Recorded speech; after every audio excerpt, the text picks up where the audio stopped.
Tudo da Canção Nova em um só lugar. Canção Nova Play. E estudei teologia em São Paulo e me tornei padre. O bispo de São Paulo me pediu para ver se eu conseguia rearrumar uma presença católica na universidade, que tinha desaparecido com a crise da JUC em 64, 65 e tal. A JUC era a Juventude Universitária Católica, que tinha desaparecido do mapa. E então ele mesmo me sugeriu de ter um pretexto para estar na universidade. E acabei fazendo primeiro o mestrado e depois o doutorado, veja só, em ciências sociais. Então, vocês têm diante de seus olhos um sociólogo agora. É claro que eu entendo um pouco destes assuntos dos quais vou falar por muitas outras circunstâncias de vida, como algumas que foram recordadas pelo professor Rodolfo. Bem, eu vou dizer, então eu vou, num primeiro momento, vou perguntar e dar a resposta, evidentemente, o que acontece com a vivência do amor em nossos dias? Compreender um pouco aquilo que acontece. E em segundo ponto, recordar o caminho da Igreja desde Paulo VI até o Papa Francisco. E depois, qual é a origem, qual é o ponto, e aí o ponto mais importante. Os primeiros dois pontos são quase que uma curiosidade para recordar um pouco de história, coisas que vocês também já conhecem. Mas o terceiro ponto é a quebra do amor nupcial, etc. Eu vou explicar, evidentemente, que é o ponto mais importante, eu entendo, para poder compreender o que é que detonou a família, de fato. O que é que criou tanta confusão na vivência do afeto e do amor humano. Depois, que consequências isto traz para nós? E depois, a contribuição, alguma coisa breve, a contribuição da teologia do corpo de São João Paulo II, e, finalmente,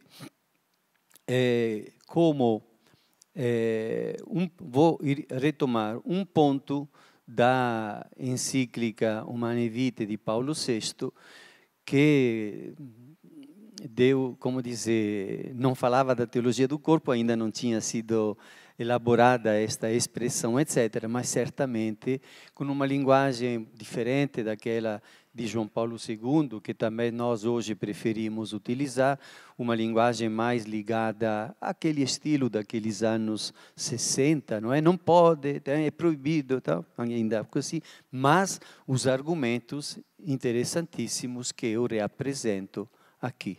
E depois, algumas considerações finais. Se tudo isso é verdade, então vale a pena para nós fazer A e B, C, etc. É isto. Espero de terminar antes das 5 da manhã, porque depois devo voltar a São Paulo para pegar o ônibus. Não se assustem, não vamos tão longe. Então, primeira coisa é que estão acontecendo mudanças em todos os aspectos da vida, inclusive na maneira de viver o amor, o afeto, a sexualidade. Estudiosos falam de uma mutação antropológica. Quer dizer, lá em Aparecida, nós falamos, eu tive a graça de participar, nós falamos da mudança de época. Mas estudiosos, tanto da igreja como fora do mundo das ciências humanas, falam também de mutação antropológica. Entendemos pela palavra que se trata de uma mudança que vai até a raiz, não é? E então, que está em andamento, uma mudança que vai até as raízes da existência humana. Eu vou dizer rapidamente. O que é que está em discussão nos dias de hoje, no debate público, que vai nas redes sociais, que vai nos canais de televisão, etc. se discute o que significa ser homem. O que significa ser mulher? Por que não decidir o próprio gênero de modo autônomo e livre? Livre de condicionamentos biológicos, sociais ou culturais? Não será melhor desfazer todos os vínculos que nos amarram, impedindo que sejamos livres para novas formas de realização que poderão aparecer no horizonte? É mesmo verdade que a maternidade e a paternidade são essenciais à realização humana de uma pessoa adulta? Ou antes, não será uma imposição da cultura originada no passado e da qual nós podemos nos libertar? Isto que na realidade está em debate. Nossa reflexão tem como objetivo compreender melhor o que está acontecendo e como isto altera a maneira de cada um considerar o corpo, as relações afetivas, a sexualidade, a generatividade. O que nos interessa é identificar o que é que responde melhor na existência concreta de cada homem, de cada mulher, o que é que responde melhor ao desejo infinito de amar e de ser amado. Porque, antecipando um pouco, depois eu vou retomar ainda isto lá no final, o que é que acontece? Que vivemos numa situação de cultura, de sociedade, na qual tem muita intimidade, mas pouca experiência de amar e ser amado. Acho que dá para entender o que eu estou falando, dá? Tranquilo, né?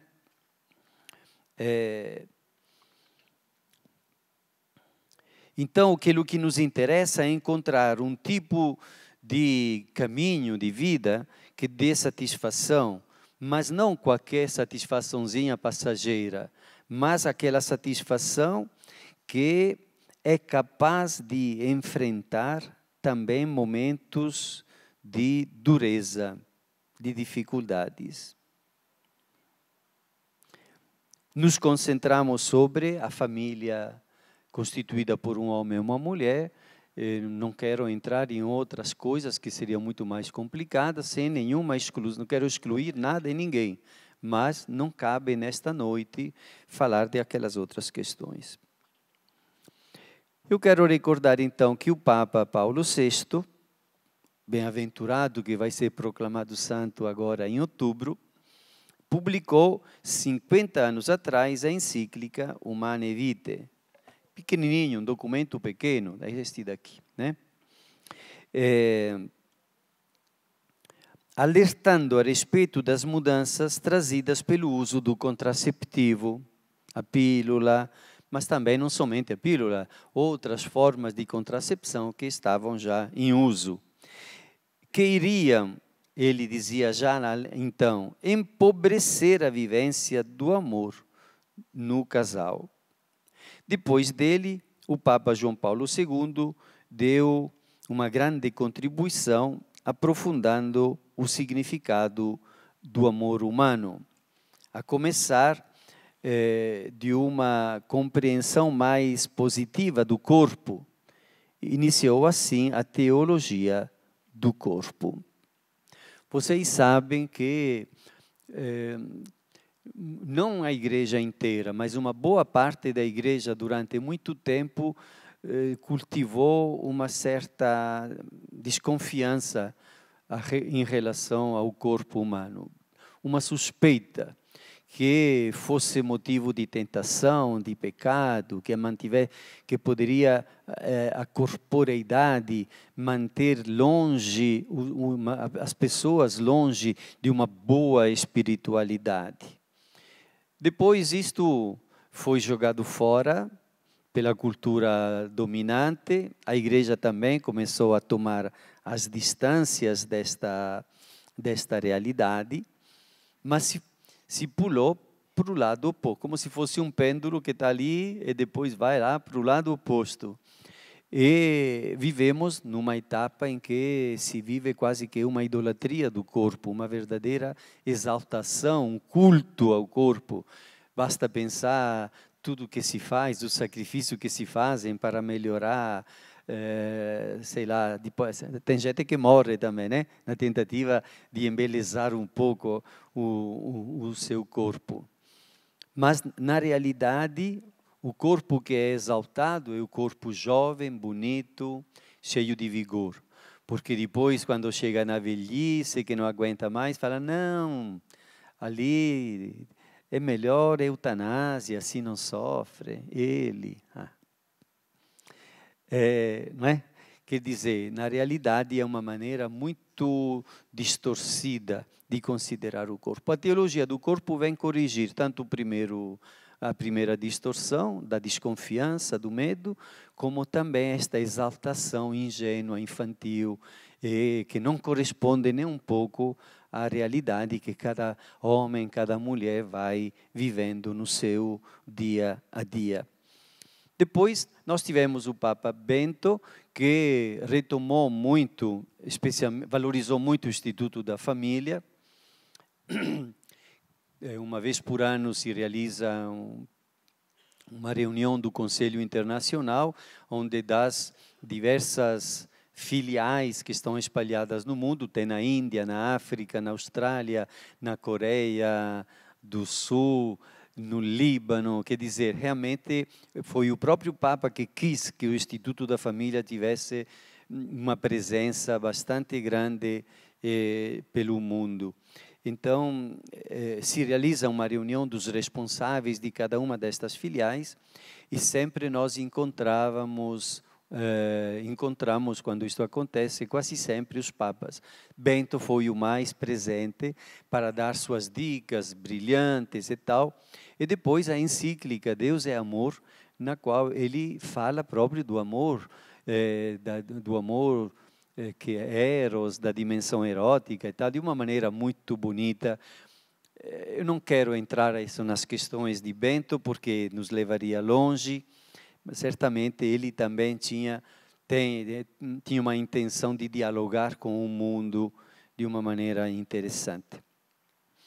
O que é que acontece? Este agora é o ponto que me interessa mais. O amor, entendido como o dom sincero de si para o bem do outro. A sexualidade na qual esse amor se exprime e a possível procriação eram como três realidades totalmente entrelaçadas que constituíam uma unidade profunda uma realidade que não devia ser, uma dessas três realidades não devia ser vivida separadamente das outras. Vamos dizer assim, alguns autores do Instituto João Paulo II chamaram isso de amor nupcial. O que é o amor nupcial? Aquele amor no qual o amor é entendido como o dom de si mesmo para o outro. A sexualidade e a procriação estão unidas, entrelaçadas. E é isto que pode permitir uma vivência elevada do amor. E oferece uma realização humana intensa e durável. Um fato decisivo para a grande mudança na maneira de viver o amor, a afetividade e a sexualidade, foi a difusão da pílula anticoncepcional, juntamente com outros meios contraceptivos, preservativo, DIU, etc. O uso da pílula fez com que a relação de intimidade entre um homem e uma mulher não esteja mais associada à possibilidade de gerar vida. A pílula, ou outra forma de contracepção, elimina a possibilidade de procriar. Isso foi festejado como uma grande conquista da liberdade das mulheres, que não estariam mais sujeitas a uma fatalidade de engravidar, sem querer, sem saber, sem poder controlar esta situação. A mulher poderá ser mãe somente se quer, quando quer. Mas o uso generalizado da pílula anticoncepcional teve outras consequências. Além de evitar a geração de um filho. Vamos dizer assim, antes da pílula, esta possibilidade de engravidar constituía uma motivação poderosa para que o casal realizasse um matrimônio, criasse um vínculo, uma responsabilidade recíproca, ele para com ela, ela para com ele, e juntos uma responsabilidade com um eventual filho. Ter intimidades físicas com a possibilidade de gerar um filho só era bastante compartilhada a ideia que só seria sério quando fosse feito dentro de uma relação consolidada com um matrimônio. Mas quando apareceu o uso da pílula, que garante que ali, naquela intimidade física, não vai haver gravidez, então se perdeu, desapareceu a motivação, esta pressão, esta motivação para criar um vínculo. É como, digamos assim, o ato sexual passa a não ter mais nenhuma consequência. Então se torna um jogo. Como quando se joga dominó, no final de semana eu jogo dominó com o padre Ademir, e no outro final de semana jogo dominó com outro grupo de pessoas, e depois com outro. Não tem nada, o jogo deste final de semana aqui não tem nada a ver com o jogo que eu tenho num outro final de semana. Então, o vínculo se perde completamente a noção, a importância, a beleza de um vínculo que une de uma maneira sólida um homem e uma mulher. Um vínculo como é o matrimônio. O uso dos contraceptivos quebrou este entrelaçamento. A sexualidade agora pode ser vivida sem procriação e sem amor. A sexualidade tornou-se um jogo que não tem consequências e não exige responsabilidade, sendo apenas um momento de lazer. Tecnicamente se usa mais a palavra que da sexualidade se vive somente a dimensão lúdica, um joguinho. É claro que outros fatores contribuíram para desvalorizar a união conjugal destinada a durar no tempo e a rejeitar a possibilidade de gerar nova vida. Eu vou lembrar dois. Em primeiro lugar, o individualismo radical, que nós conhecemos muito bem, que é como se alguém dissesse: eu vivo melhor sozinho, não preciso de vínculo nenhum. Quero permanecer livre para procurar momentos de prazer e pular para outro relacionamento quando parecer melhor. Não me interessa nem a família e nem a geração de um filho, que é o que está acontecendo. Isso não é nenhuma revelação, né?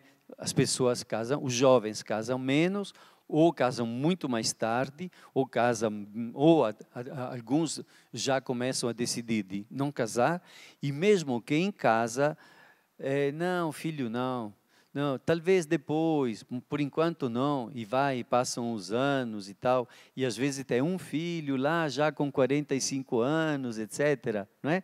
Porque não é mais, como dizer, deste aspecto grandioso, como a paternidade e a maternidade, aquilo que é percebido é como somente o peso, que atrapalha, que impede de poder passear e gozar a vida, etc., etc. Eu me lembro de alguns anos atrás,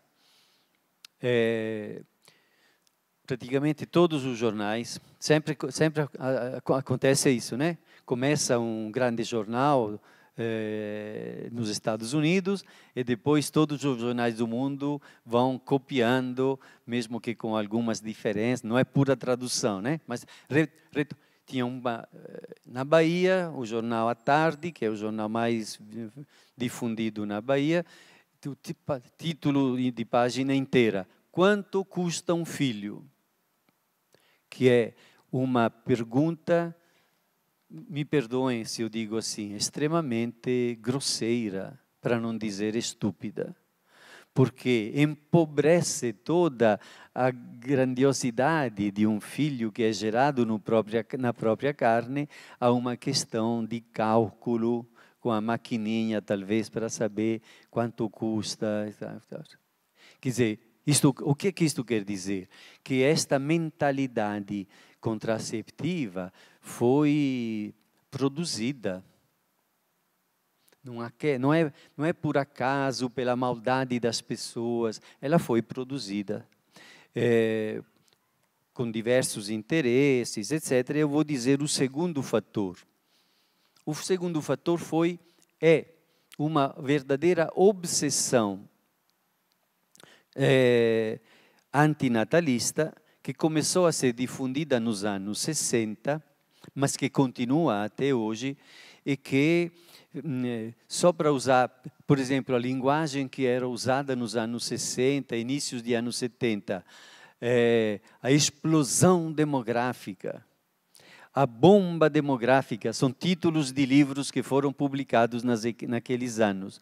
Esta linguagem pirotécnica devia assustar, porque nesta visão neo-malthusiana se pensa assim: a população do mundo está crescendo exageradamente e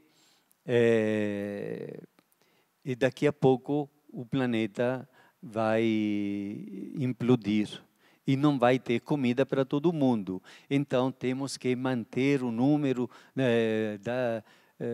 das pessoas que habitam no planeta menor. E tudo vale para isso. E vale o aborto, e vale incentivar o homossexualismo, e vale a contracepção, e vale tudo. Tudo vale porque ainda tem esta obsessão tremenda que não corresponde à realidade, no sentido de que os estudiosos se chamam demógrafos de demografia, sabem quais são os mecanismos de crescimento da população, etc. Eu não vou poder tratar isto aqui nos detalhes. Escrevi um capítulo de um livro, acho que um pouco mais de 12 anos atrás. Se alguém tem curiosidade, ainda pode ver, com muitos detalhes sobre esta dinâmica da população que cresce muito rapidamente por questões porque melhorou a higiene, melhoraram as condições de saúde, os cuidados médicos, alguns remédios e vacinas, etc. Então, as crianças morrem menos. Antigamente, uma mulher tinha 10 filhos e 6 ficavam vivos e 4 morriam no primeiro ano. Hoje, isto é muito mais difícil. Todos tendem a viver. Porém, tem um fenômeno que se chama transição demográfica. Eu não vou poder entrar nisto, mas que quer dizer que a população, sim, cresce exageradamente durante uma geração, mas depois volta a criar um equilíbrio. Antigamente tinham esse equilíbrio. Muitas crianças nasciam, muitas morriam. Então havia um certo equilíbrio populacional. Depois, num segundo momento, muitas crianças nasciam, pouquíssimas morrem, então a população cresce. No terceiro momento deve acontecer poucas crianças que nascem e então a população reconquista o seu equilíbrio. Mas não, só para entender que foi utilizada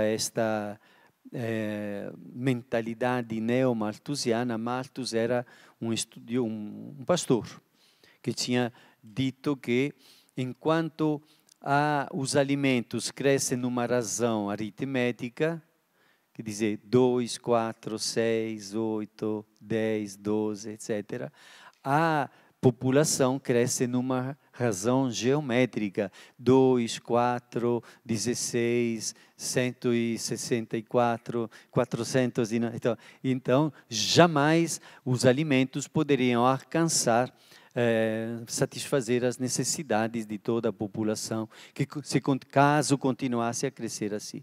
Isto não é verdade, tem países que jogam fora trigo, arroz, feijão, etc., porque tem um excedente de produção. O problema verdadeiro é que não tem a disponibilidade para quem tem 10 partilhar com quem tem 0. O problema é outro, não é a produção de alimentos que é escassa, digamos assim, né? Quer dizer, se tem tecnologia para poder dar conta de tudo. É uma verdadeira obsessão. Agora vem um outro ponto que me parece interessante. Vamos entender quais são as consequências desta quebra do entrelaçamento deste tripé, amor, sexualidade e procriação. Uma já dissemos, a redução da sexualidade a jogo, a redução do número de casamentos, mas também a redução do número de filhos, mas também aumentou a disponibilidade a quebrar o vínculo matrimonial. Não, se todo mundo vive assim, eu por que não? Só porque casei 20 anos atrás? Não, ela vai para casa e eu toco uma outra vida. Uma outra consequência.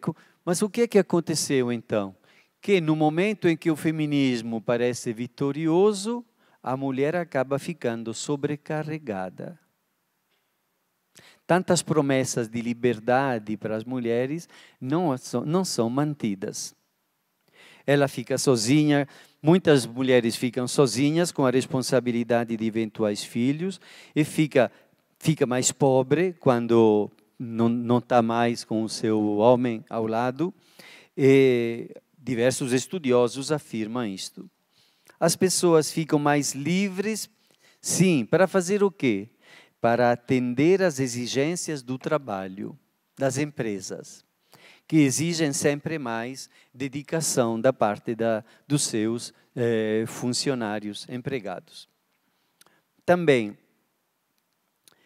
como as pessoas não permanecem sempre jovens, emergem situações duras de solidão, quando a decadência física avança, quando aparece uma doença grave ou crônica e não há com quem contar.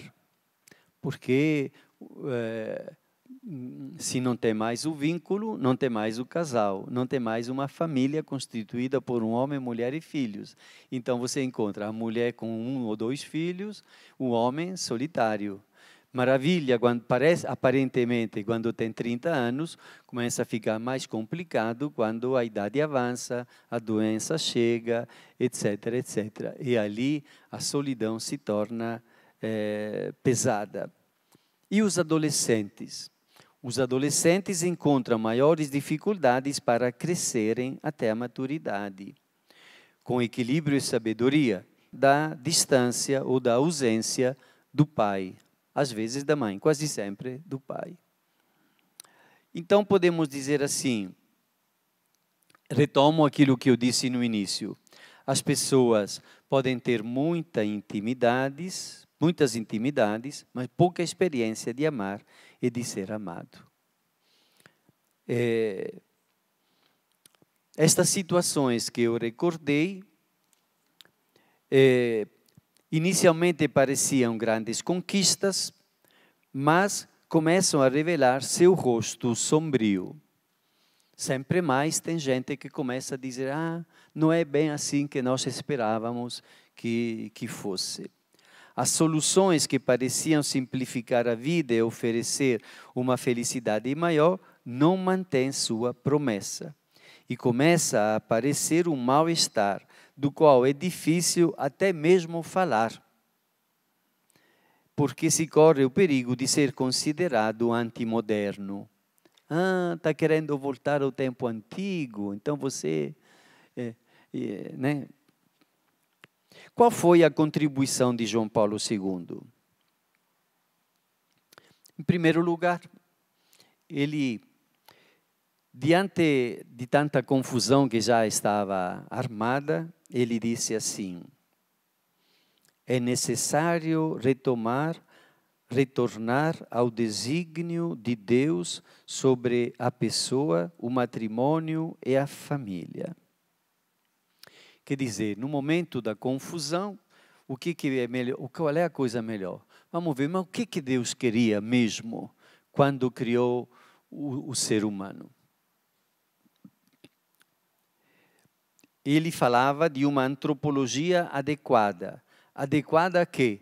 Uma antropologia adequada àquele desejo infinito de felicidade, de realização, de amar e ser amado, que todo homem, toda mulher carrega no coração e às vezes não encontra o caminho adequado para poder encontrar respostas satisfatórias. Então, vamos retomar agora algumas reflexões da teologia do corpo e depois a encíclica Humanae Vitae.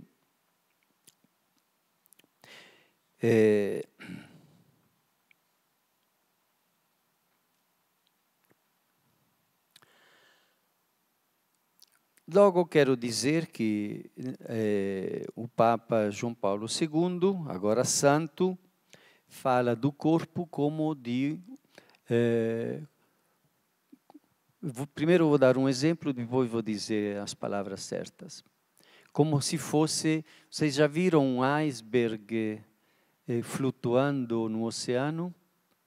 Vocês sabem que aquela parte que está acima da água é 1/10. 9/10 daquela montanha de gelo está imersa. E você não sabe para onde vai. Pode ser uma ponta que vai para cá e lá o gelo embaixo vai de uma outra direção. Aquilo que levou o Titanic a afundar, não é? Então, quer dizer, a pessoa é como aquela ponta visível do iceberg. Na realidade, ela é um mistério grandioso. E então ele usou a palavra sacramento. A pessoa, o corpo é sacramento da pessoa. O que é um sacramento? É um sinal. O que é um sinal?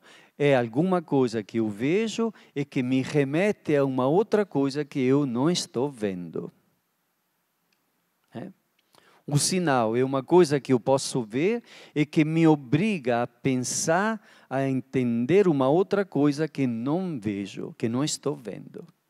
Esta é a pessoa, quer dizer, este é o corpo, aquele aspecto da pessoa que é visível, mas que vai sinalizando algo que é infinitamente maior. E não somente pela sua psicologia, pela sua realidade, pela sua espiritualidade, mas porque na pessoa está lá também o ponto de, vamos dizer assim, o cordão umbilical que liga cada pessoa ao mistério infinito, eterno, onipotente e criador de Deus. De tal maneira que ele vai dizer assim depois, o corpo fala de Deus, revela-nos sua bondade, sabedoria, seu poder criador.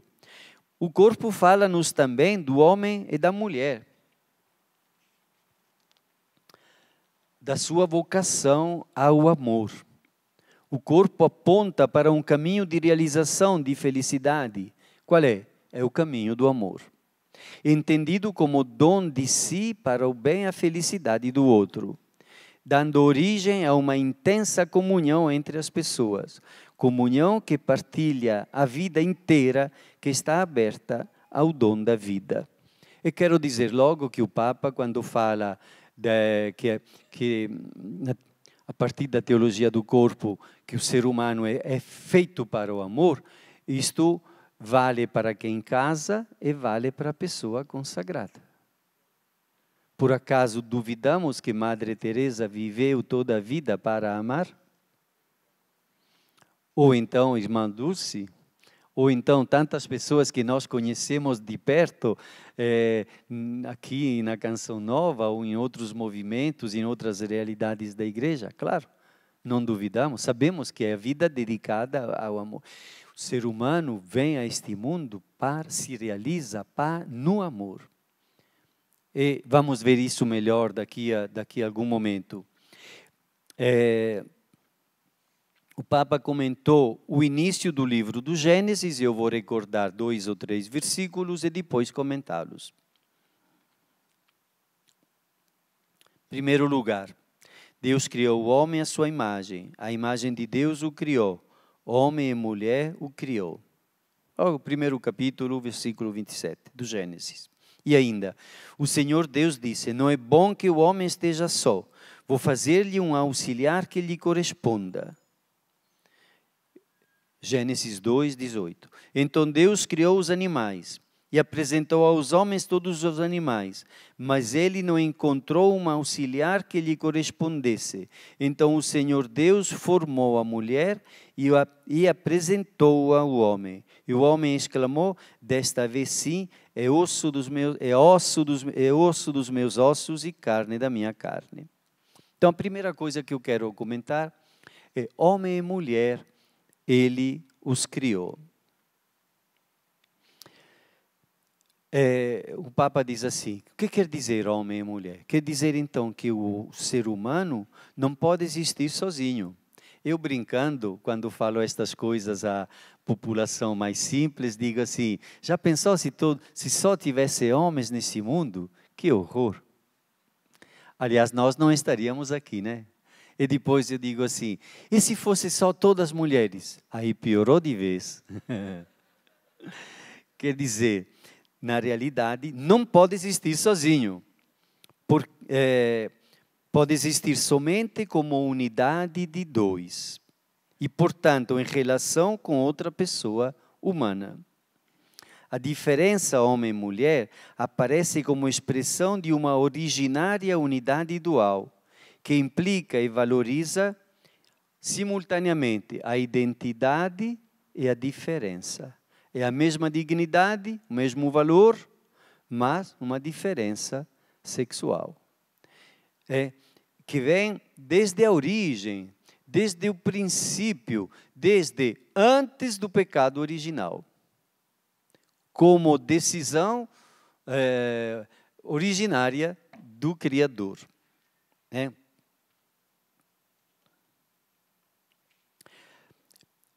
Nenhum homem e nenhuma mulher são capazes de vivenciar em plenitude, de esgotar individualmente todas as possibilidades humanas. Cada um tem sempre diante de si outro modo de ser. Por exemplo, nunca eu vou poder experimentar o que significa e o que acontece durante os meses da gravidez. Isto é uma experiência que me escapa. Não tenho acesso a esta experiência.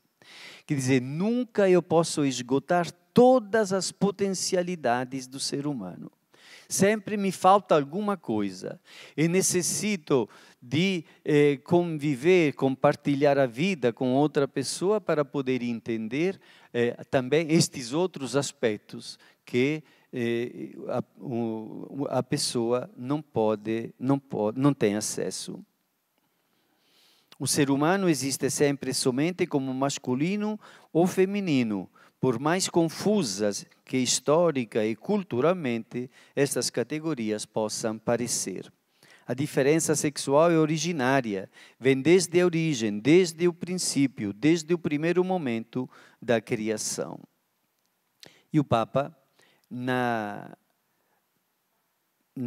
Mulieris Dignitatem, que é uma carta sobre a mulher, ele diz assim, aspas, trata-se de compreender a razão, vejam bem a linguagem que o Papa usa, a razão e as consequências da decisão do Criador de fazer existir o ser humano sempre e somente como mulher e como varão. Logo no comecinho da Mulheres Dignidade, logo no primeiro parágrafo. Ele quer sublinhar o fato de que a diferença sexual não é uma criação das culturas, é fruto da decisão do Criador e corresponde ao seu desígnio para que o homem não esteja só. E sendo criado à sua imagem e semelhança, encontre fidelidade, felicidade e realização na comunhão interpessoal que imita a comunhão da Santíssima Trindade. Vamos ver isto daqui a pouco. O ser humano, unidade de dois, verifica dentro de si uma carência que abre para o outro, para o diferente, fora de si.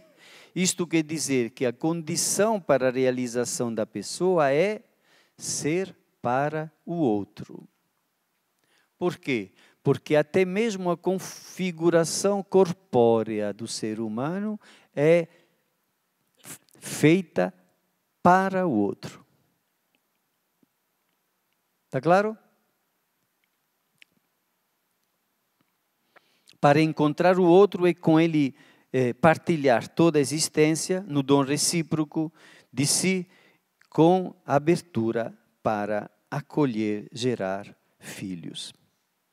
Um segundo ponto, tem um aspecto que eu quero recordar agora. Deus criou os animais e depois fez desfilar os animais diante de Adão. Ainda não existia Eva. E Adão deu o nome aos animais, mas chegou à conclusão que nenhum animal lhe servia como auxiliar na sua vida. Então ele experimentou aquilo que o Papa chama de solidão originária. E é um capítulo muito interessante este da solidão, porque a solidão, então, é uma condição inevitável do ser humano.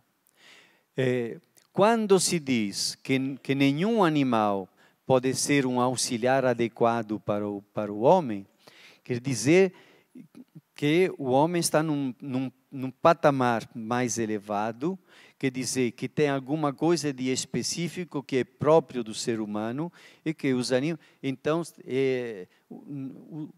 animais não alcançam, não chegam àquela, então ele necessita de uma outra coisa. Do que é que necessita? Ele vai criar a mulher, mas ele cria a mulher para que a mulher seja para o homem seja para a mulher, apenas um sinal, um sacramento daquele que pode efetivamente responder àquela solidão, que é Deus. Acho que está claro, né?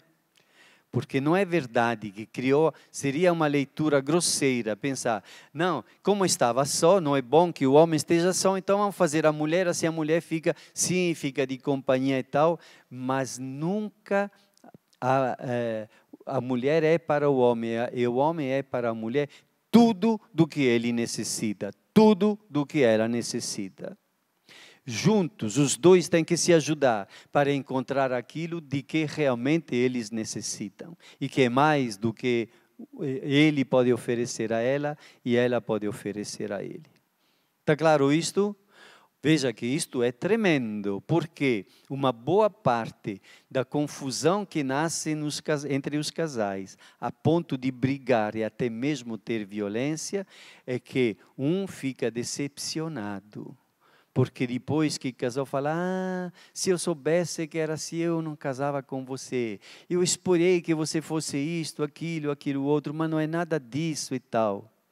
Quer dizer, e depois briga, né? Ou então se separa. Por quê? Porque não sabia de antemão que não pode, que tudo que o meu coração deseja de felicidade, de acolhimento, de estima, de valorização, etc., não pode ser dado a mim por uma pessoa. Nem pela própria mulher, nem pelo filho. E é um equívoco quando se parte com essa expectativa que inevitavelmente vai desaguar numa grande confusão, até brigar e até separar-se. Está claro o que estou falando ou não? Então, agora, se o outro é sinal desta outra realidade que pode preencher o meu coração, aí sim é uma ajuda real. Bem, mas um aspecto muito importante, vamos dizer a verdade, original do Papa, é quando ele fala que o modelo da família é a Santíssima Trindade. Eu vou dizer a vocês uma coisa que poucos dizem. É que Santo Agostinho e depois Santo Tomás de Aquino, portanto, as duas maiores colunas da teologia, tinham dito, os dois, e escrito, que jamais se poderia fazer a semelhança entre a Santíssima Trindade e a família humana, porque seria uma espécie de falta de delicadeza, de tratar a Santíssima Trindade de uma maneira um pouco grosseira, não se pode.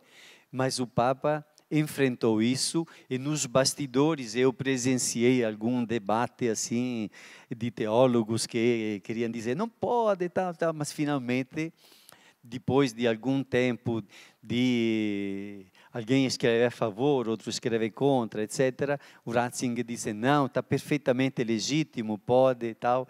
O Ratzinger era o grande teólogo de João Paulo II, que lhe dava segurança, e ali a coisa passou adiante.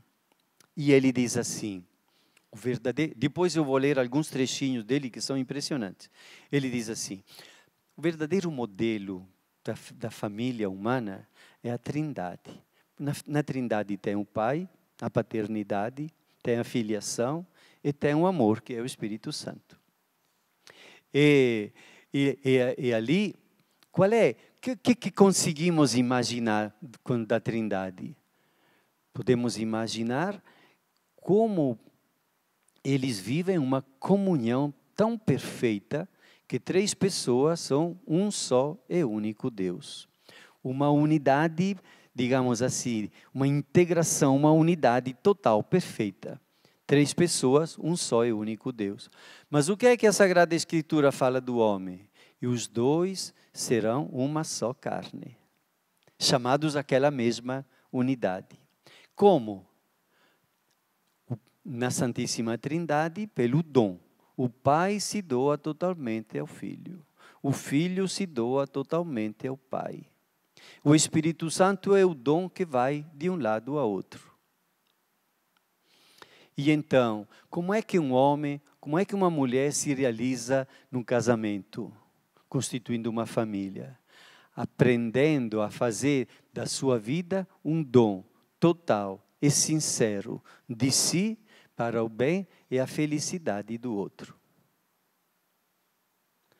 Vocês conhecem algum casal que vive a vida de família como o dom de um para o outro até o sacrifício? Tem que caçar mesmo, viu? É uma raridade. É um pouco uma raridade. É claro que a mesma lógica é perfeita, vale com perfeição para a vida consagrada. Não é este o nosso tema, não vou dizer, tem pequenas diferenças, não vou entrar nisto, mas depois vocês retomam aqui com os professores que vocês têm. Então,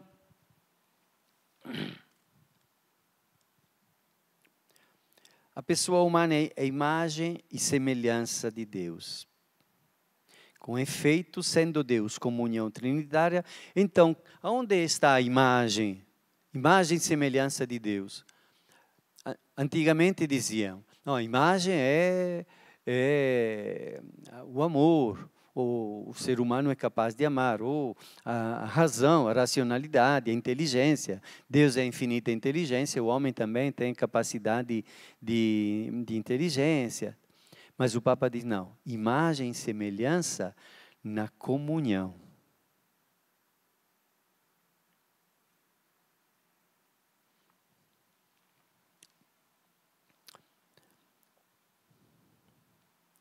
Na primeira viagem apostólica a Puebla de Los Angeles, janeiro ou fevereiro, não me lembro bem, de 79, o Papa João Paulo II afirma, aspas, são palavras dele, o nosso Deus não é uma solidão, mas uma família, porque nele encontram-se a paternidade, a filiação e a essência da família, que é o amor. Este amor na família divina é o Espírito Santo. Assim, o tema da família não é estranho à essência divina. E depois, em outro momento, na Carta às Famílias, ele fala assim, à luz do Novo Testamento, é possível vislumbrar que o modelo originário da família deve ser procurado em Deus mesmo, no mistério trinitário da sua vida. Está, inclusive, na Familiares Consórcio, número 6. O ponto comum entre a realidade da família e o mistério da Trindade é a comunhão interpessoal. Na linguagem técnica, lá no Instituto, se usava a palavra communio personarum, em latim, comunhão entre pessoas. Né? Segundo uma expressão usada tal e tal. Esta analogia baseia-se fundamentalmente no amor interpessoal, que por ser dom e por ser recebido, gera as pessoas, as mantém em relação e lhe permite realizar-se através do dom sincero de si. Esta expressão, dom sincero de si, já está no Concílio Vaticano II, na Gaudium et Spes, da qual o Papa João Paulo II tinha participado na sua elaboração. E certamente foi ele que introduziu aquelas palavras ali. Então podemos dizer,